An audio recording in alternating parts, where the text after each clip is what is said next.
Welcome back to my channel. তো কেমন আছে ভাই গাইস? আজকে ভিডিওটা শুরু করছি সকাল থেকে। এদিকটা দিব্যা কি করছে দেখো গাইস। জানো তো আজকে দিব্যার একটা ধাসু ডান্স তোমাদের দেখাবো। মানে দিব্যা মানে অনেকটা সময় পর কাউকে দেখলে দিব্যা ঠিক কেমন রিয়েক্ট করে। তো এই দেখো দিব্যা এই দিকটায় ঘুম থেকে উঠে গেছে, আর ঘুম থেকে ওঠার পর এবার দিব্যা জেদ করছিল যে একটুখানি ছাদে যাবে। রোজ সকালে ওর মাসি না হলে ওর পাপা না হলে আমি কেউ একজন নিয়েই যাই ছাদের মধ্যে। বিশেষ করে আমি যাই না, ওর পাপা বা মাসি ওরা দুজন থেকে একজন ওকে নিয়ে যায়। তো এই দিকটায় আমরা আজকে সবাই মিলে চলে এসেছিলাম। আর আজকে বেশ ঠান্ডা ঠান্ডা একটু মানে স্টার্ট আমি না মানে এখনও এমন একটা ঠান্ডা ফিল করতে পারছি না। দিব্যাকে সোয়েটার পরেছি কারণ ও তো ছোটো, তো ওর একটু বেশিখানি ঠান্ডা ফান্ডা লেগে যাবে, কিন্তু আমার মেয়ে যেন ঘেমে যায়। আমি বুঝতে পারছি না, ফ্যানটা এখন চালাচ্ছি না ঠিকই, বাট এখনও ঠান্ডা জল খাচ্ছি। এদিকটায় আবার একটুখানি ব্ল্যাঙ্কেটও রাতে নিতে হচ্ছে। আমি বুঝতে পারছি না ঠিক কী হচ্ছে। আর ওকে একটু মোটা সোয়েটার পরালেই কিন্তু ও ঘেমে যাচ্ছে। তো আমরা ছাদে চলে গেছিলাম, আর এই দিব্যাকে দেখতে পাচ্ছি এখানে সোয়েটার লাগিয়ে নিয়েছে। সকালে উঠে ওকে ছাদে নিয়ে যাবো বলে দিব্যা এই দিকটা আমার সাথে এত দুষ্টুমি করছিল, আমার কোনোভাবেই আমার হাতে কাছে আসছিল না, শুধু দুষ্টুমি করছিল। ওই সেইটে যাবে এই সাইডে যাবে, ছাদে গিয়ে ঠিক এরকমটাই করে দিব্যা। তারপর আমরা ঘরে চলে এলাম, আর আসার পর এই দিকটা এবার যুদ্ধ শুরু হয়ে গেছে। মানে সকালবেলা মানে ঘুম থেকে ওঠার পরই যে কী যুদ্ধ আমার শুরু হয় সেটা তোমাদের কি বোঝাবো। সব থেকে বড় যুদ্ধ হলো এটাই যে দিব্যাকে খাওয়ানো। ওকে খাওয়ানো একটা বড় চ্যালেঞ্জ, এটা সব থেকে বড় চ্যালেঞ্জ হয়ে যায় আমার জন্য। ওকে খাওয়ানো এত দুষ্টুমি করে, বিশেষ করে আমি সবসময় ওকে খাওয়াই না, ওর মাসি ওকে খাওয়ায়। বাট যখনই আমি খাওয়াতে যাই আমার জন্য তো এটা বিশেষ বড় একটা ব্যাপার হয়ে যায়, কারণ ও একদমই খেতে চায় না। আমার সাথে একটু বেশি দুষ্টুমি করে, একদমই খেতে চায় না। এই দিক দেয় নড়বে, এইসব করবে। হাতটা দেখতে পাবে তোমরা, একটা বাইরে কিন্তু ওকে আমি খাওয়াতে পারছি না, ও এত দুষ্টুমি করছে। তারপর অনেক যুদ্ধের শেষে ওর খাওয়াটা শেষ করে তারপরে আমরা চলে এলাম আমাদের মানে আমরা কী খাবো সেটা দেখে। তো এই দিকটা দেখো, আজকে সকালে খাবারে ছিল পরোটা আর ঘুগনি, ব্যাস এই দুটো জিনিস তো একসাথে নিয়ে এখানে বসে গেছি। তো সবাই এখান থেকে খেয়ে আজকে দিব্যার পাপা আর মাসি ওরা কিন্তু যাবে একটু মার্কেটে।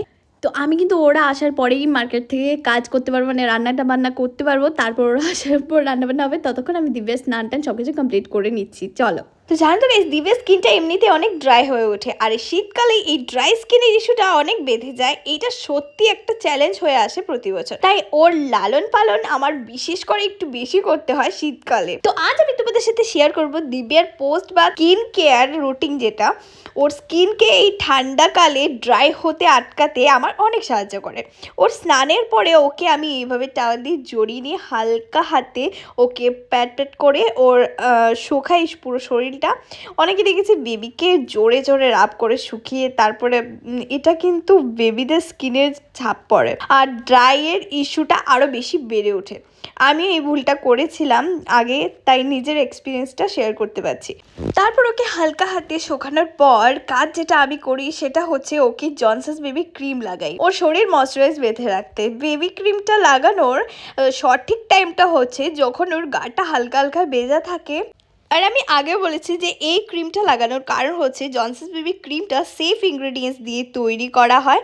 এটাতে কোকোনাট অয়েল দিয়ে তৈরি করে, আর যেটা বেবি স্কিনদের ময়শ্চারাইজ রাখতে সাহায্য করে। তাই দিব্যাকে জনসন্স ক্রিম লাগানোর পর আমার বারবার ক্রিম লাগাতে হয় না, কারণ এটা লম্বা সময় পর্যন্ত কিন্তু ওর স্কিনটাকে ময়শ্চারাইজ আর নারিশিং করে রাখে। আর হ্যাঁ, আরেকটা জিনিস আমি তোমাদের বলতে চাই যে শীতকালে কুনি তারপর হাঁটু আর গাল খুব বেশি কিন্তু খুব তাড়াতাড়ি কিন্তু ড্রাই হয়ে যায়। এই জায়গাগুলোতে কিন্তু বিশেষ করে খুব ভালো করে আমি জনসন্স বেবি ক্রিমটা লাগিয়ে দিই। তোমরা কিন্তু তোমাদের বেবিদের এই জায়গাগুলো এক্সট্রা করতে পারো। আর হ্যাঁ, বেবিকে ক্রিম লাগানোর কিন্তু আমি একটা টেকনিক ইউজ করি, সেটা হচ্ছে গিয়ে সার্কুলার মোশনে কিন্তু ম্যাসাজ করা। ওটা খুব ভালো করে ওর স্কিনে অ্যাবজর্ব করতে হেল্প করে, আর ওর স্কিন ময়শ্চারাইজ করে ওকে এই শীতকালে লেয়ারের কাপড়ও আমি পরিয়ে দিই। যেমন ভেতরে হালকা নরম ফেব্রিকের কাপড়, আর তারপর ওপরে সোয়েটার বা জ্যাকেট যেটাই যেমন দরকার সেটা পরিয়ে দিই লেয়ারিং করে। আর ওর বডিটা গরম থাকে, আর উলের কাপড় পরলেও কিন্তু ওর স্কিনে কিন্তু কোনোভাবে ইরিটেট করে না। তো এই ছিল আজকে দিব্যার bath after bath time routine. তোমাদের কেমন লাগলে তোমরা কমেন্ট করো। আর নিচে ডিসক্রিপশনে লিঙ্কটাও দেওয়া থাকবে, ওখান থেকে তোমরা পারচেস করে নিতে পারো। তো গাইস আমি কিন্তু তারপরে এই দিকটা দিব্যার যেহেতু স্নান টাইম কমপ্লিট হয়ে গেছে, এবার ওকে সোয়েটার টোয়েটার পরিয়ে দিচ্ছি। বললাম না হালকা হালকা একটু ঠান্ডা পড়েছে, তো ওকে আমি জানো সবসময় ওই সোয়েটার, সব সোয়েটার আগেরগুলো মানে নতুনও কিছুটা শপিং করা হয়েছে, কিন্তু আগের অনেকগুলো আছে যেগুলো মানে একদমই পরানো যাবে না, হয়তো ছোটো বা একদম কালারটা ডিসকালার হয়ে গেছে। তো মানে কয়েকটা ছিল যেগুলো এখনও পরানো যাবে, সেটা বের করে একদম রোদে টুদে একদম ভালো করে ধুয়ে শুকিয়ে তারপর ব্ল্যাঙ্কেট সব কিছু ভালো করে ধুয়ে শুকিয়ে ফ্রেশ করে না বের করা হয়েছে। এখন পরাবো তো একটু একটু পরাচ্ছি, আবার ঘেমে যাচ্ছে, কখনো খুলে রাখছি আবার পরাচ্ছি। তো এই যে এখন যে ইনারটা পড়েছে ওটা পরলে কিন্তু এতটা বেশি ঘামে না, তার জন্য এটা আজকে পরানো। ওটা কিন্তু আর খুবই ভালো লাগে, মানে ওর পড়তে ভালো লাগে। তো তারপর এদিকটা দেখো অনেকটা সময় পর মাসি যখন বাজার থেকে এলো, মাসিকে দেখে কিন্তু দিব্যা ভীষণ হ্যাপি হয়ে গেছে। মাসি আসার পর দিব্যাকে এবার খাওয়াতে নিয়ে বসে গেল, আর আমি ওই দিকটা ওরা আসার পরই ঝটপট করে রান্না করে গেলাম। সব কিছু রান্না যা যা করবো সব কিছু কাটাকাটি শুরু করে দিলাম। কাটাকুটি করার পর আমি কিন্তু এবার মানে সব কিছু রান্না করে মানে রান্না বসিয়ে দেবো, তারপর কিন্তু আবার আমাকে স্নানে যেতে হবে। তো এই দিকটা দেখো, এই দিকটা দিব্যাকে খাওয়ানো হচ্ছে। আজকে আমার সবগুলো কথা একদম মুখে লেগে যাচ্ছে, কারণ আমি এখন সাউন্ড দিচ্ছি, মানে ভয়েস ওভার করছি। জানো কটা বাজে? এখন প্রায় 1:30টার মতো বাজে। দিব্যা আজকে একটুখানি তাড়াতাড়ি ঘুমিয়ে গেছে, তো ভাবলাম রাতের মধ্যে তোমাদের মানে ভয়েস ওভারটা এখন দিয়ে দিই, তো তার জন্য এইরকমটা সাউন্ডটা আমার আসছে। তো যাই হোক, এদিকটা বোনের খাওয়ানো কমপ্লিট হয়ে গেছে, এবার ওকে ঘুম পাড়ানোর পালা। তো ঘুম পাড়ানো হবে, এই দিকটা বোন কিন্তু ট্রাই করছে ঘুম পাড়ানোর জন্য, আর আমি এই দিকটায় কিন্তু বানিয়ে নিচ্ছি মাছের ঝোলটা। তো এই যে মূলো দিয়ে আলু দিয়ে মাছের ঝোল একটা করেছিলাম, তো মূলো দিয়ে তেমন একটা আমাদের ঘরে কেউই ভালোবাসে না, আর তেমন মানে খাবে না এরমটাও নয়। তো এসব বানাচ্ছিলাম, আর একটা ভাজি বানিয়েছিলাম ফুলকপি দিয়ে। আর এইটা দেখো দিব্যার মাসি ওকে ঘুম পাড়াবে কি দেখছি এসে কি করছে জানো, আমি ওকে বলেছিলাম খাওয়ানোর পর তুই ঘুম পাড়ানোর জন্য ট্রাই করিস। ও এসে দেখি যে নতুন জামাগুলো ওরা মার্কেট থেকে নিয়ে এসছে, একটা ওকে পরিয়ে দিয়েছে। মানে এই ড্রেসটা দেখো আমার বেশ পছন্দ হয়েছে, জামাটা ওরা যেটা এনেছে একদম দারুণ ড্রেসটা, হুডিটা মানে এত মজা লাগছে না হুডিটা আমার। তো তারপর দিব্যা তো ভীষণ হ্যাপি, আনার পর এটা পরে নিয়েছে, এবার জাস্ট ডান্স হচ্ছে, দেখতে পাচ্ছ প্যান্টটা লাগানোর সময় নেই, আগে এটা লাগিয়ে ডান্স করা হচ্ছে। ভীষণ হ্যাপি হয়ে গেছে আমার মেয়েটা এই হুডিটা। আর তোমাদের কেমন লাগলে তোমরা কিন্তু কমেন্ট করে নিশ্চয়ই জানিও, আমার তো বেশ ভালোই লেগেছে। তো তারপর এদিকটা ডান্স হচ্ছে, আমি বলছিলাম আয় আমার কাছে, আমি তোমাকে প্যান্টটা পরিয়ে দিই মা, কিন্তু না, ওর সামনে আসা যাবে না, ওই যতটা আমার থেকে দূরে ভাগে ততটাই ভালো। আমার সামনে আসলে ওকে আমি খাইয়ে দেবো, না হলে ওকে আমি পেন্ট পরিয়ে দেবো, মানে যত যন্ত্রণা হয়ে যায় ওর আমার সামনে আসলে। তো তারপরে দিকে দিব্যার দুষ্টুমি দেখে চলে এলাম আমার রান্নাঘরে। আর এই দিকটা দেখো, আমি বললাম না একটুখানি ফুলকপি ভাজি বানিয়েছিলাম আর এই মূলোর তরকারি, ব্যাস। তারপর আমি রান্না কমপ্লিট করে স্নানে গেলাম, স্নান টান করে চলে এলাম। তারপর এসে কিন্তু এই দিকটা আমরা দুজনে বসে গেছি, আর বোন যেহেতু সোনাকে ঘুম পাড়াতে ছিল, পাড়াচ্ছিল আর কি। তো ঘুম পাড়ানো কমপ্লিট হওয়ার পর ও বললো আমি বসবো, তুই বসে যা, যেহেতু আমি ওকে কাঁধে ঝুলিয়ে ঝুলিয়ে ঘুম পাড়াচ্ছি। তো আমরা দুজনে বসে গেলাম ভাত খেতে। আর আজকের খাবারগুলো মানে এতটা লেট হয়ে গেছিলো রান্নাবান্না করার, মানে ওরা আসার পর রান্নাবান্না যেহেতু করেছিল অনেকটা লেট হয়ে গেছিলো। আর স্নান টান করে এসে খেতে মানে কেমন, মানে এত টেস্টি লাগছিলো। আজকে আমি নিজে বানিয়েছি বলে বলছি না, বাট সত্যি ভাজিটা আজকে দারুণ লাগছিলো খেতে। তারপর আমরা কিন্তু একটা হালকা ঘুম দিয়ে দিলাম, ভাত ঘুম দেওয়ার পর উঠে গেছি সবাই মিলে। আর এখনটা দেখো, আজকে দিব্যার ওষুধটা না দুপুরে খাওয়ানোর কথা, কিন্তু ঠিক ভুলেই গেছি, ও বোন আগেই দিব্যাকে ঘুম পাড়িয়ে দিয়েছে।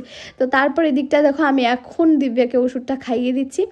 তো ওষুধ খেতে যে দিব্যার কি মানে হয় সেটা কি বলবো তোমাদের। আমি কখনো কখনো এমনটা করি, টিভিটা চালিয়ে দিয়ে ওকে ওষুধটা খাইয়ে দিই ঝটপট করে, না হলে ওষুধ একদমই খেতে চায় না, মুখ থেকে বের করে ফু করে ফেলে দেবে। তো আজকেও একটুখানি ফেলেছে, বাট সবগুলো ফেলেনি, যাই হোক খেয়ে নিয়েছে আজকে ওষুধটা। তো ওষুধটা হচ্ছে কি ওই যে ওর মাথার মধ্যে কদিন পর পর জানি না কেন এরকম ফোড়া বেরিয়ে যাচ্ছে। কদিন আগে একটা নাকের মধ্যে বেরিয়েছিল, তোমাদের বলেছিলাম। তো এখন আবার কপালটায় তোমরা হয়তো খুব ভালো করে একটু লক্ষ্য করলে দেখতে পারবে, এখন চুল দিয়ে ঢেকে গেছে, ওই জায়গাটা একটা ফোড়া হয়েছে। তো ফোড়াটা এখন মোটামুটি যেমনটা আছে। তো স্যার বললেন ওকে, মানে আমার ডক্টর বলেছিলেন যে ওষুধ খাওয়ালে ঠিক হয়ে যাবে, তার জন্য খাওয়ানো হচ্ছে। তো খুব বেশি বেড়ে গেলে হয়তো তোমাদের দেখাতাম না।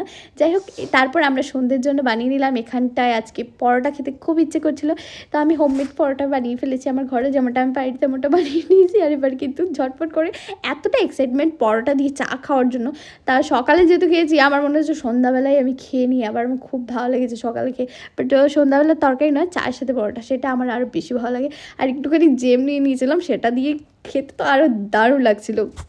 তো গাইস, এদিকটা দেখছো দিব্যাকে আমি একটু একটু করে সব কিছু খাবারই দেওয়ার চেষ্টা করি। আমার মা আমাকে অনেক বকা দেয়, তুই যাই খাবি ওকে একটু দিয়ে খাস না কেন, ওকে একটু মানে শেখাবি খাওয়া কী জিনিস। কিন্তু আমার মেয়ে একদমই নিতে চায় না হাতে। এই দেখো দেখো দেখো কী দুষ্টু রে বাবা, একটা কিছু ধরবে না। আছে না অনেক ছোটো বাচ্চারা, তুমি এখানটায় কিছু বসে খাচ্ছ, ওরা এসে ধরবে বা তোমার হাত থেকে নেবে, কিন্তু আমার মেয়ে এরমটা না। ওকে যত সময় তুমি খাইয়ে, মানে তুমি খেয়ে দেখাতে হবে যে তুমি এটা খাচ্ছ, মানে ওর যেটাতে ইন্টারেস্ট ও ওটাই খাবে।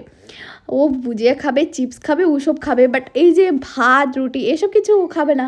এই দেখো কি মুখটা বানাচ্ছে, আমি মনে হচ্ছে ওকে এক তো পিটি দিচ্ছি, তো এরমটা মুখ বানাচ্ছে দেখতে পাচ্ছ, মনে হচ্ছে আমি ওকে মারছি। দুষ্টুমি মানে এত বেশি করে, একটা কিছু তুমি ওর মুখে তুলে দিতে পারবে না। তো যাই হোক, আজকের ভিডিও আমি এখানে শেষ করবো। তোমাদের আজকে ভিডিওটা কেমন লাগলো আমাকে কমেন্ট করে জানিও। আজকের ভিডিওটা এইটুকু।